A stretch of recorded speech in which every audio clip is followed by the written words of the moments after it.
আলোকৰ মহামেলা অন্ধকাৰ জীৱন শত্ৰুবুদ্ধি বিনাশয়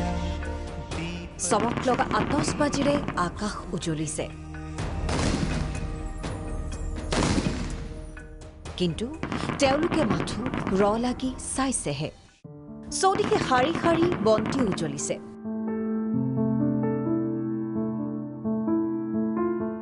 কিন্তু তেওঁলোকে গোপনে চকুলো টুকিছে এইখন মহানগৰীৰ অন্তৰ্গত ২ নং খাৰঘুলি ৰামসিং গাঁও বানে বিধ্বস্ত কৰা এই গাঁওখনত আজিলৈকে নাই বিদ্যুৎ সেৱা আৰু সেয়েহে পোহৰৰ উৎসৱৰ সময়ত তেওঁলোকৰ কাষত থিয় দিছে টাচ অফ হিউমেনিটি অন্ধকাৰত থকা এই গাঁওখনৰ ২০টাকৈ পৰিয়ালক বিতৰণ কৰিলে সৌৰচাকি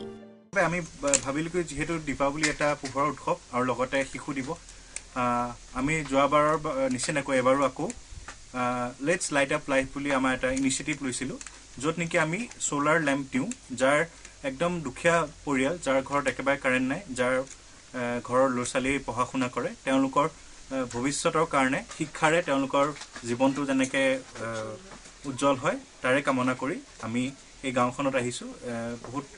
ভিতৰুৱা গাঁও বন্দাৰ পিনে আছে তাত আহিছো এই লাইটটো দিবৰ কাৰণে অন্ধকাৰ গাঁওখনত পোহৰ বিলোৱাৰ প্ৰয়াস একেইগৰাকী যুৱক যুৱতীৰ গাঁওখনৰ ছাত্ৰ ছাত্ৰীসকলে যাতে অমানিশাৰ এন্ধাৰ বিনাশী উজ্জ্বল নক্ষত্ৰ হৈ জিলিকিব পাৰে তাৰেই কামনা কৰিলে